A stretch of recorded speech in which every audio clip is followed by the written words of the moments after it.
सभी को मेरा प्रणाम। शिव गुरु के रूप में कोई परीक्षा नहीं लेते। शिव गुरु के रूप में कोई परीक्षा नहीं लेते, ले ही नहीं सकते। अगर लेंगे तो कोई उत्तीर्ण ही नहीं होगा, कोई पास ही नहीं करेगा। होता यह है ना कि हम लोगों के जो अपने कर्म हैं, स्वकर्म हैं, अपने कर्म हैं, वो इस जन्म के हो या पहले के जन्म को हो, वो स्वकर्म जो है हम लोगों के, वही जब क्रियामान या प्रारब्ध में बदलते हैं, यानी फलित होने लगते हैं, हम ही लोगों के कर्म, हम लोगों के स्वकर्म, तो परेशानियां भी आती हैं, सुख भी आते हैं। सुख भी घातक हो सकता है आध्यात्म में, दुख भी घातक हो सकता है आध्यात्म में। बाधाएं दे सकता है, सुख तो बहुत देता है, दुख कम देता है, लेकिन बाधक दोनों हो सकते हैं। सुविधाएं भी दे सकते हैं, मार्ग को प्रशस्त भी कर सकते हैं। दोनों स्थितियों में हमारे आपके कर्म फल है। गुरु की दया, कहा जाता है गुरु उपाय, शिव सूत्र में लिखा हुआ है गुरु उपाय। गुरु की दया उन स्वकर्मों के प्रतिफल में परिवर्तन करके आपको कम से कम ट्रैक्टर पर नहीं चला के स्कॉर्पियो पर चलाती है, ताकि ज़िंदगी के खराब गड्ढों में आपको चोट कम लगे। झर्क तो महसूस होगा कि गाड़ी सड़क खराब है, लेकिन आपको चोट कम लगेगी, दर्द कम होगा, शरीर में थकान कम हो जाएगी। तो वो हम लोग के स्वकर्म है। बड़ी ईमानदारी से भी महादेव के काम करते हैं आप, तो हमारे आपके स्वकर्म तो हैं। हम लोग जैसा है वैसे ही नहीं रहेंगे। उनकी दया ही उसको उसमें परिमार्जन करती है, परिवर्तन करती है। जी भाई पवन जी हैं हुगली बंगाल से। साहब, आपने कहा है मनुष्य के सहज प्रेम से परमात्मा लभे हैं। ये सहज प्रेम क्या है और क्या कोई दुर्लभ प्रेम भी है? सहज प्रेम से परमात्मा लभ्य है, हाँ मैंने कहा। सहज का अर्थ होता है स जोड़ जो, मैंने साथ में जो जन्मा हुआ है, यानी जो हमारे साथ पैदा हुआ है। यानी प्रेम तो हम लोगों के साथ पैदा होता है, माँ को करते हैं, पिता को करते हैं, घर को करते हैं, खिलौनों को करते हैं। प्रेम तो हम लोग का स्वाभाविक है, भय भी है, तो स्वाभाविक बहुत सारी वृत्तियां हैं जो जन्मजात हैं, वो पैदाइशी होती है। तो प्रेम भी है। प्रेम जो जगत की ओर चला है, खिलौने के लिए बच्चे मार कर रहे हैं, झगड़ा कर रहे हैं अपने ही सहोदर भाई से, जबकि पिता ने दोनों खरीद के दिया है, दोनों साथ था, दोनों देखे हुए, तब भी खिलौने के झगड़ा हो रहा। तो खिलौनों के लिए झगड़ा प्रेम का द्योतक है, आकर्षण का द्योतक है। यही आकर्षण और प्रेम अगर खुदा के प्रति हो जाए, तो शिव के प्रति हो जाए, तो बस यही सहज प्रेम से वो परमात्मा लभ्य है। प्रेम के क्या कहिएगा, हथियार को शिव की ओर मोड़ो, परमात्मा की ओर करने की जरूरत नहीं है। प्रेम में खुद ही इतना बल होता है, आकर्षण होता है कि आपको खींच के ले ही जाएगा, उधर आपको बढ़ाएगा ही बढ़ाएगा। आसान नहीं है, ये स्वाभाविक स्थिति नहीं है कि जगत से पारलौकिक जगत में शिव की ओर चला जाए, या आसान नहीं है। तो इसके लिए गुरु अच्छे मिल जाए तो वो आपके धीरे धीरे धीरे धीरे घुमा देते हैं, वो टर्न करते हैं, स्टीयरिंग को बहुत स्लोली काटते हैं ईश्वर की ओर, ताकि आपका लौकिक जगत भी छीने नहीं हो, परलौकिक जगत भी मिले। दोनों में एक समानांतर, एक बैलेंस, एक सामंजस्य गुरु बनाते हैं। भाई विनोद जी हैं गैंगटॉक से।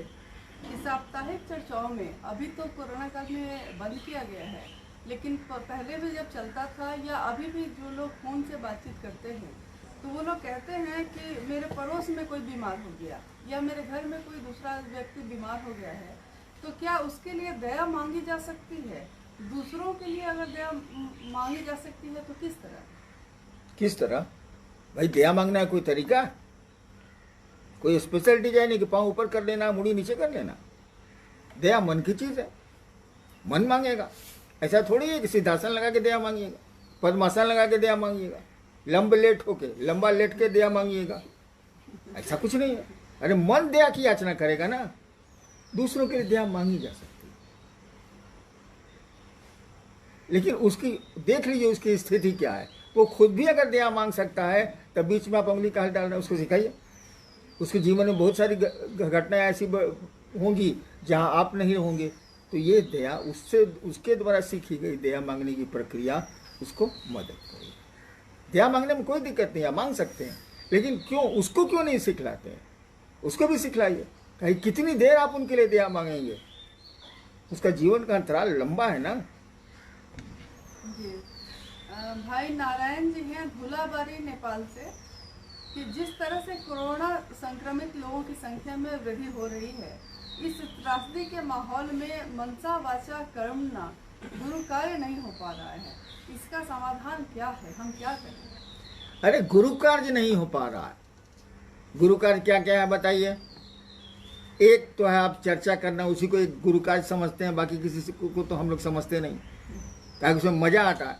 दूसरों को समझाने में आदमी सुखानुभूति अनुभव करता है, अच्छा में लगता है। साले को समझाए, बड़ी उठ रहा था, शिव से बनाए, और उस शिव से को किसी शिव से को समझा रहे हैं, तो लेके हाँ साले हम सीनियर है ना, तो समझाए ना साले को। तो देखिए आत्म संतुष्टि होती है, आत्मतुष्टि होती है, और ये अहंकार का द्योतक है, ये अहम भाव का द्योतक है, ये मैंपन का द्योतक है, ये मैं आपका मजबूत हो रहा है, इसका द्योतक है, जो आध्यात्म में बाधक होगा। तो शिव चर्चा केवल करना गुरु का कार्य थोड़ी है। अरे उनसे दया मांगी जानी चाहिए, फोन पर लोगों को प्रेरित करना चाहिए कि वो शिव की ओर चलें, उनको प्रणाम करना चाहिए। नमः शिवाय आपको दिया गया है, प्रणाम करिए। प्रणाम में बोलने की ज़रूरत नहीं है, दया मांगने में बोलने की ज़रूरत नहीं है। और फ़ोन पर और अदर जो माध्यम है आपके इलेक्ट्रॉनिक, उस पर तो समझाया जा ही सकता है ना। अपने रिलेशन को समझाइए। चर्चा हो रही है, अभी साप्ताहिक चर्चा की बात चल रही थी कि लोग घरों में बैठ के पलंग पर गुरु चर्चा कर रहे हैं चश्मा पहन के, बाकी गुरु भाने नीचे बैठे हुए। एक आदमी मुझको तस्वीर भी दिखलाई एक जिले की, बहुत अपने को सीनियर मोस्ट कहने वाले उस जिले के शिव शिष्य हैं। उस साल कहाँ से सीनियर मोस्ट हो गए हमको समझ में नहीं आ रहा, जब आचरण ऐसा है। ये गुरु चर्चा है, गुरु चर्चा का मजाक? तो गुरु चर्चा ही गुरु भाव है, गुरु का कार्य है। शिव का कार्य मात्र गुरु चर्चा करना है, ऐसा तो नहीं है बिल्कुल। अरे शिव से लोगों को जोड़ना है, ये गुरु चर्चा के माध्यम से होगा, ऐसा तो नहीं। कई माध्यम है जिसे समझाए जा सकते हैं। इसीलिए ऐसा मत कहिए कि गुरु चर्चा कैसे होगी। गुरु चर्चा के अन्य माध्यम है। 3 सूत्रों में गुरु चर्चा एक सूत्र है, बाकी 2 बहुत महत्वपूर्ण सूत्र हैं। गुरु चर्चा आपको अहंकार में डालेगी भी, लेकिन ये पहला और तीसरा सूत्र, दया मांगना और गुरु को प्रणाम करना, ये आपके अहंकार को शमित करता है, नीचे ले जाता है, और हम में आप में आध्यात्म को जगाता है। डू इट, इसको करिए। अभी अनुभव बोल रहे थे,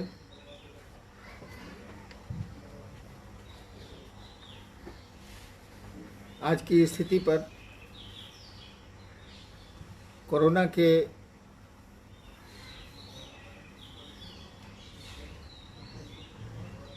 विषय में कि इसका प्रसार अभी भी जारी है, लेकिन हमने भी सुना है कि कई स्थानों पर लोग कमरे में या बरामदे में गुरु भाई बहनों को बुलाते हैं। मैंने तस्वीरें भी देखी हैं, छपरा हुआ, रोहतास हुआ, अन्य जिले भी हैं। ये लोग साप्ताहिक चर्चाएं करती हैं। अमूमन वही लोग करते हैं जो पुराने शिव शिष्य हैं। नए लोग बात सुन लेते हैं, पुराने लोग तो भाई सीनियर हैं तो कैसे सुनेंगे। लेकिन ये बात ठीक नहीं है। शिव शिष्य दूसरों का ख्याल रखते हैं, अपनों का ख्याल रखते हैं। हम लोग दूसरों के दुश्मन बन जाते हैं, समाज के हम लोग शत्रु हो जाते हैं। मित्र भाव या सहृदयता का भाव हम लोगों के पास है ही नहीं। जैसे जैसे शिव शिष्यता हमारे आपके मन में प्रवेश करती है, मैं देख रहा हूँ कुछ लोगों को, कुछ ही लोग हैं जो समाज के शत्रु हो गए, लोगों के शत्रु हो गए, परिवार के शत्रु हो गए। वो जरा भी ख्याल नहीं रखते कि बीमारियां फैलती हैं तो उनको रोका कैसे जाए, उनसे दूरी कैसे बनाई जाए। चर्चा इन लोगों को लगती है यही महादेव। शिव चर्चाएं जो हो रही हैं या होती थी पहले, लोगों की उत्कंठा इतनी ज़्यादा है शिव चर्चाओं के माध्यम से कि लगता है कि शिव की कोई कीमत ही नहीं।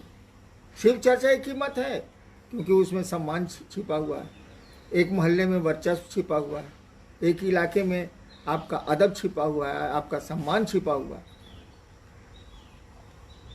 लेकिन शिव की कीमत नहीं रह गई।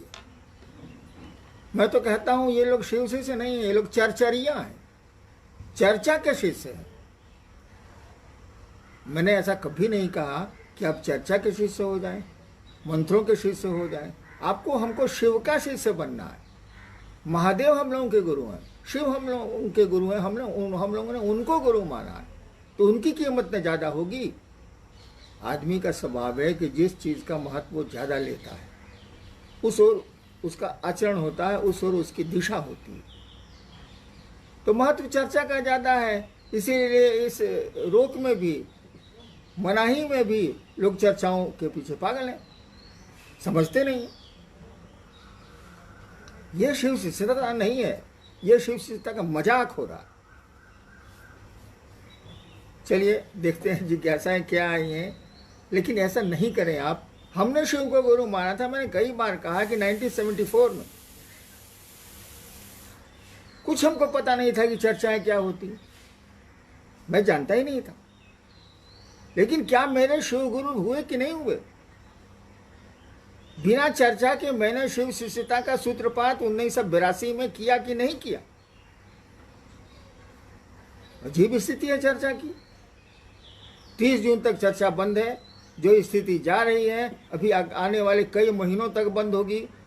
मैं तो संस्था में हूं नहीं, इसलिए आपके खिलाफ कुछ कर नहीं सकता, लेकिन बोल तो सकता हूं आपको ऐसा नहीं करना चाहिए। आइए देखते हैं जिज्ञासाएं क्या आई। जी, बहुत सारी जिज्ञासाएं हैं, जिसमें भाई विवेक वत्सल हैं इंदौर से, मध्य प्रदेश से, कि साहब से हमेशा सुना है कि हम सब शिव के ही अंश हैं। जो शिव में है वो हम में भी है, जैसे प्रेम, दया और सभी प्रकार के भाव। अगर सारे भाव मनुष्य में स्वाभाविक हैं, तो शिष्य भाव स्वाभाविक क्यों नहीं? हमें अपने गुरु का शिष्य बनना पड़ता है। गुरु ने सारे प्राणियों में शिष्य का भाव स्वाभाविक क्यों नहीं बनाया? देखिए, ऐसा है कि हम लोगों के पास पिता का भाव है, माँ का भी भाव है लोगों के पास। लेकिन क्या 4 साल के बच्चे में पिता का भाव होता है? क्या 5 साल की बच्ची में माँ का भाव होता है?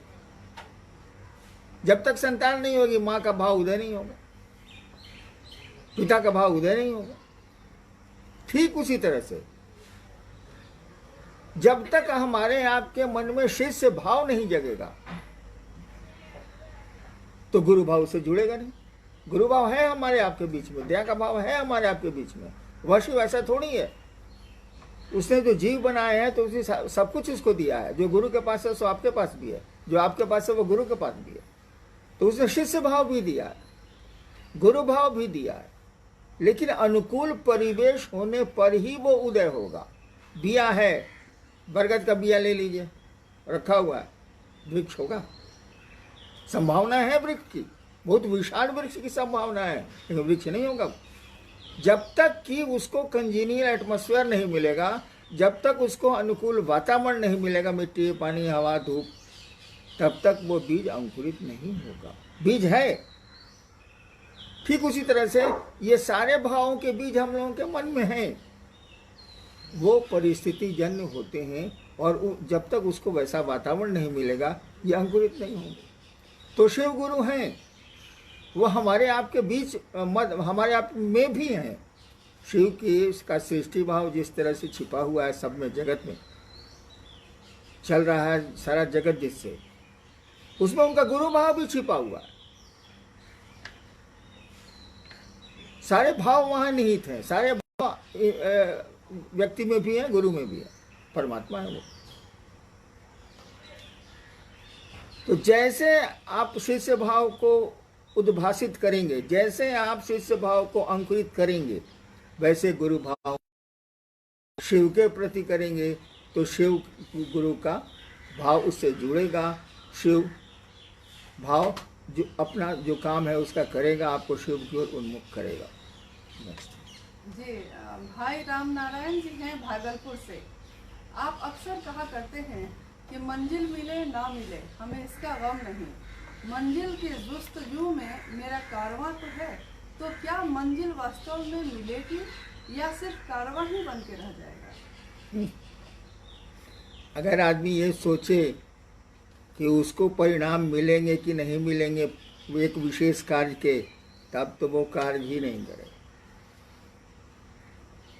वो सुना है ना भाई साहब कि जब से चला हूँ मंजिल की ओर, कभी मील का पत्थर नहीं देखा। कितना किलोमीटर गए, वो इतना पहुँच गए, मील का पत्थर नहीं देखा। तो मंजिल मिले ना मिले, भैया शिव को पाना तो आसान नहीं है, शिव तक पहुंचना तो आसान नहीं है, लेकिन उस दिशा में चलने में क्या है।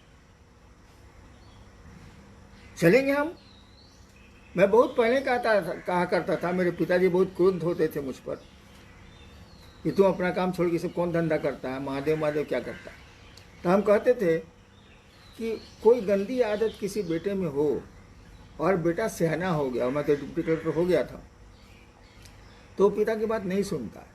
पिता लाख समझाता है कि गंदी आदत छोड़ो, वो सुनता ही नहीं। अंत में पिता दरकिनार हो जाते हैं, खुद ही दरकिनार हो जाते हैं, तो नहीं छोड़ता। तो हमने कहा कि मैं महादेव महादेव करता हूँ, देखता हूँ यहाँ क्या होता है। मेरी कोई ख्वाहिश नहीं है कि मंजिल मिलेगी ना मिलेगी, शिव की ओर चलना है। कम से कम जगत को, दुनिया के लोगों को शिवोन्मुख किया जाए, कोशिश की जाए कि उनमें शिव का भाव उतरे, शिव जैसा उनमें आचरण हो, अशिव का आचरण कम से कम नहीं है। जी भाई ओम जी हैं विराटनगर नेपाल से। कि शिष्यानुभूति में आपने लिखा है कि किसी भी परिस्थिति में शिष्य के लिए शिव गुरु की मात्र साकार स्थिति स्वीकार नहीं है। तो गुरु की साकार स्थिति क्या है, निराकार स्थिति क्या है? किस स्थिति में हम निराकार को स्वीकार करें या साकार को अंगीकार करें? देखिए,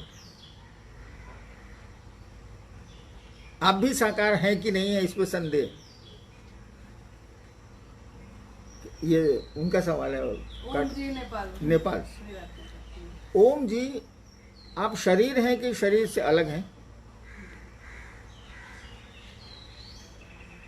ये आपका शरीर है, ये एक पर्टिकुलर व्यक्ति, एक आदमी का शरीर है। आप तो मन भी नहीं है। क्यों? आपकी आप कहते हैं कि आज मेरा मन नहीं है, बाजार नहीं जाएंगे। जैसे आदमी बोलता है कि आज मेरा पाँव दर्द कर रहा है, मैं नहीं जाऊंगा, तो पाँव थोड़ी है। मेरी चप्पल टूट गई है, इसका मन आप चप्पल है।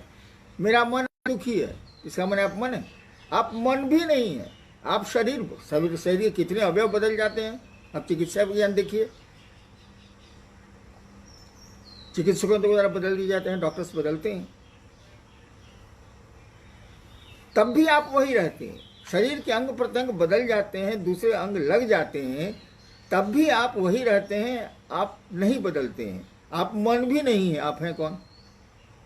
Who are you? आप कौन है? वो साकार है कि निराकार है? अभी साकार है, लेकिन ये आकार तो उसका बदल रहा है। एक छोटा सा बच्चा गोदी में एक दिन इतना बूढ़ा हो गया, फोटो पहचानिएगा। मेरी बचपन की तस्वीर देख के जिसने नहीं जाना है वो नहीं कह सकता यही हरिनारायण है। बचपन का आकार बदल गया, शरीर बदल गया, रूप रंग बदल गया, सब बदल गया, लेकिन हरिनारायण तो है, वो बच्चा हो या बूढ़ा हो। तो देखिए, वो आकार तो बदला, हरिनारायण का कोई आकार तो है नहीं। अभी आकार है जो बदल रहा है, बदलता जा रहा है। इस शिव के साथ भी यही, आकार माने तो शिव साकार है, आकार नहीं माने तो विश्व मूर्ति है। कहा ही जाता है नमस्ते नमस्ते, वो विश्व मूर्ति, वो विश्व की मूर्ति है, दिशाएं उनका पोशाक है, अंबर है। तो व्यक्ति को जो मन करे, वो साकार स्थिति हो या निराकार स्थिति हो, कदम तो बढ़ाए। साकार को पकड़ना थोड़ा आसान होता है, लेकिन निराकार ही साकार कोई भी मान लीजिएगा तो नहीं चलेगा। हमको आप शरीर में मान लीजिएगा तो कैसे चलेगा? मेरे मरने के बाद एक सत्ता थी हरिनारायण, जिसने ऐसा किया, ऐसा किया, ऐसा किया, बुरा किया, अच्छा किया। इसीलिए निराकार साकार में बहुत माथा नहीं लगाना है। जो साकार है उसी में निराकार है, जो निराकार है उसी में साकार है। जी जी। बहन नीलू जी हैं मिजोरम से। साहब आपसे सुना है कि लौकिक जीवन में पारलौकिक को शामिल करो तो जीवन सुंदर हो जाएगा, और पारलौकिक में लौकिक को शामिल मत करो। आखिर यह लौकिक पारलौकिक क्या है? इस लोक को जब आप परलोक के सिद्धांतों और कर्मों में शामिल करेंगे तो गड़बड़ है।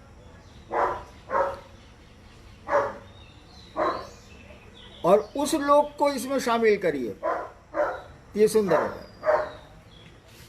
जैसे धरती पर का कोई काम है, उसमें शिव को शामिल कीजिए, उसमें अपने गुरु को शामिल कीजिए, वो काम सुंदर हो। आपकी थकान कम हो जाएगी, आपकी परेशानी कम हो जाएगी। विज्ञान कहता है कि सूक्ष्म कामों में किया गया या दूसरों की सहायता में किया गया काम में मन थकता नहीं है, शरीर थकता नहीं है, कम थकता है। तो क्या कह रहे थे जी? लौकिक हाँ, तो इस लोक में अगर परलोक को आप शामिल करेंगे, वैसे शामिल है वो, उसको हटा नहीं सकते आप, करेंगे तो आपको दिक्कत होगी। जगत में तरह तरह के भाव हैं, वहां कुछ भाव नहीं चलते, लेकिन वहां के भाव को यहां शामिल करेंगे तो ये जगत सुंदर हो जाएगा। शिव को जगत में शामिल करिए, जगत बहुत सुंदर हो जाएगा। जगत को शिव में शामिल कीजिएगा तो हर राजनीति चली जाएगी, सब खत्म हो जाएगा। जी। भाई सतीश जी हैं बक्सर बिहार से। क्या जो लोग नमः शिवाय से अपने गुरु शिव को प्रणाम करने का प्रयास करते हैं, उनको महामृत्युंजय जप, पार्थिव शिवलिंग पूजन या रुद्राभिषेक आदि की आवश्यकता पड़ सकती है या नहीं? नमः शिवाय करने वालों को शिव के से संबंधित अन्य पूजा पाठ करने की आवश्यकता पड़ सकती है या नहीं, ये सवाल है ना? जी जी। देखिए, नमः शिवाय शिव का संपूर्ण मंत्र है। नमः शिवाय जो मंत्र है उसका अर्थ शिव को प्रणाम है। शिव के हजारों नाम हैं, वो हजारों नामों को प्रणाम जाता है। एक शिव को प्रणाम करिए तो सबको प्रणाम, हरिनाम को प्रणाम करिए तो सबको प्रणाम जाएगा। मैं ज्वाइंट सेक्रेटरी भी था, मैं ड्राइवर भी हूँ, बहुत काम मैं जानता हूँ। तो वो सारे काम को एक साथ हम ही को प्रणाम कर लिया तो सब काम हो गए।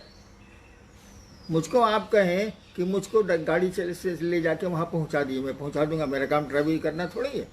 लेकिन हरिनाम से जुड़े हैं तो हमको जो जो आता है वो काम मैं आपको कर दूंगा। तो शिव से जब जुड़िएगा, कहा जाता है नमः शिवाय शिव के समग्र स्वरूप को प्रणाम है। समग्र, उनके जितने स्वरूप हैं, अपने रूप हैं, रूप तो जगत भी है, स्वरूप उनके जितने हैं, महाकाल हैं, मृत्युंजय हैं, अघोरेश्वर हैं, महादेव हैं, शिव के समग्र स्वरूप को नमः शिवाय प्रणाम करता है, प्रणाम निवेदित करता है नमः शिवाय।